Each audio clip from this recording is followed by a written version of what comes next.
샘터가족 여러분 안녕하십니까. 샘터지기 김덕계 목사입니다.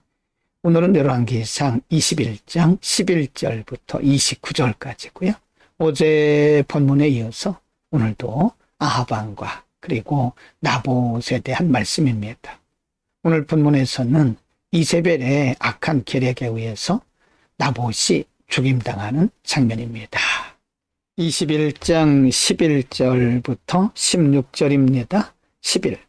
그 성사람 곧 그 성에 사는 장로와 귀인들이 이세벨의 분부 곧 저가 자기들에게 보낸 편지에 쓴 대로 하여 12절 금식을 선포하고 나봇을 백성 가운데 높이 앉히매 13절 때에 비류 두 사람이 들어와서 그 앞에 앉고 백성 앞에서 나봇에게 대하여 증거를 지어 이르기를 나봇이 하나님과 왕을 저주하였다 하며 무리가 저를 성 밖으로 끌고 나가서 돌로 쳐 죽이고 14절 이세벨에게 통보하기를 나봇이 돌에 맞아 죽었나이다 하니 15절 이세벨이 나봇이 돌에 맞아 죽었다 함을 듣고 아합에게 이르되 일어나서 그 이스라엘 사람 나봇이 돈으로 바꿔주기를 싫어하던 포도원을 취하소서. 나봇이 살아있지 아니하고 죽었나이다.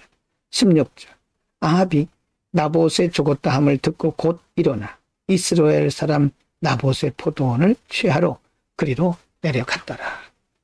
악한 왕비 이세벨의 계략에 의해서 거짓 증인으로 오해를 받게 하고 그리고 그를 억울하게 돌로 쳐 죽입니다. 나봇은 이렇게 해서 이세벨의 계략에 의해서 돌에 맞아 죽습니다. 나봇을 죽인 이세벨은 그의 포도밭을 빼앗아서 아합 왕에게 줍니다. 16절에 보면 아합이 나봇에 죽었다 함을 듣고 곧 일어나 이스라엘 사람 나봇의 포도원을 취하러 그리로 내려갔더라 라고 기록합니다. 아합은 자신의 소원을 성취하게 된 거죠. 21장 17절부터 23절입니다. 17. 여호와의 말씀이 디셉 사람 엘리야에게 임하여 가라사대 18절 또는 일어나 내려가서 사마리아에 거하는 이스라엘 왕 아합을 만나라. 저가 나봇의 포도원을 취하러 그리로 내려갔나니 19절 너는 저에게 말하여 이르기를 여호와의 말씀이 내가 죽이고 또 빼앗았느냐 하셨다 하고 또 저에게 이르기를 여호와의 말씀이 개들이 나봇의 피를 핥은 곳에서 개들이 내 피 곧 내 몸의 피도 핥으리라 하셨다 하라. 20절 아합이 엘리야에게 이르되 나의 대적이여 내가 나를 찾았느냐 대답하되 내가 찾았노라. 네가 스스로 팔려 여호와 보시기에 악을 행하였으므로 21 여호와의 말씀이 내가 재앙을 내게 내려 너를 쓸어버리되 내게 속한 남자는 이스라엘 가운데 매인자나 노인자를 다 멸할 것이요. 22절 또 내 집으로 느바세 아들 여로보암의 집처럼 되게 하고 아히야의 아들 바사의 집처럼 되게 하리니 이는 내가 나의 노를 격동하고 이스라엘로 범죄케 한 까닭이니라 하셨고 23절 이세벨에게 대하여도 여호와께서 말씀하여 가라사대 개들이 이스라엘 성 곁에서 이세벨을 먹을지라. 악을 행하고 있는 아합 왕과 그 안에 이세벨을 하나님께서 어떻게 처리할 것인가에 대해서 하나님의 사람 엘리야를 보내십니다. 즉시 보내시면서 그들의 악행에 대해서 하나님께서 어떻게 벌하실 것인가를 말씀하게 하신 거죠. 하나님은 아합이 비록 그의 소원을 성취했지만 악으로 인해서 그와 그의 자손들에게 큰 벌을 내리실 것이고 그 일을 진두지휘했던 이세벨도 역시 하나님의 큰 진노를 받을 것을 예고하셨습니다. 21장 24절부터 29절입니다. 24.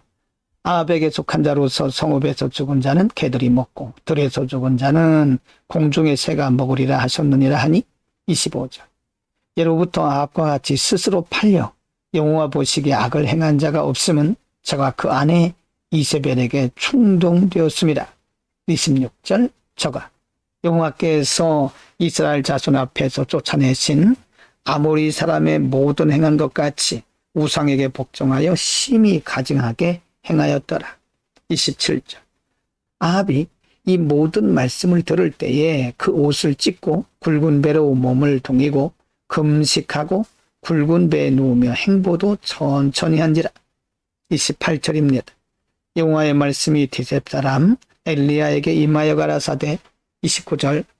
아합이 내 앞에서 겸비함을 내가 보느냐? 저가 내 앞에서 겸비함을 인하여 내가 재앙을 저의 시대에 내리지 아니하고 그 아들의 시대에야 그 집에 재앙을 내리리라 하셨더라. 하나님은 엘리야를 보내셔서 아합의 악한 일을 책망하게 하셨고 하나님의 징벌에 대해서 예고하게 하셨습니다. 엘리야로부터 하나님의 진노의 말씀을 들은 아합은 스스로 회개하고 돌이킵니다.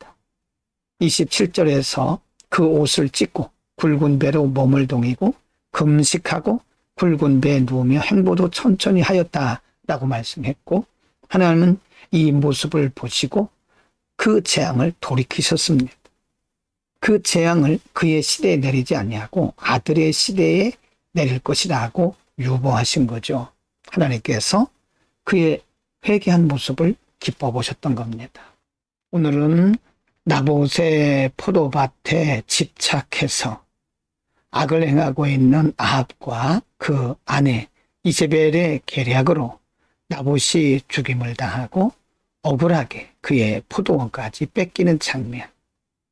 바로 그때 하나님께서 엘리야를 보내셔서 아합을 책망하셨고 하나님의 진노를 예고하셨습니다.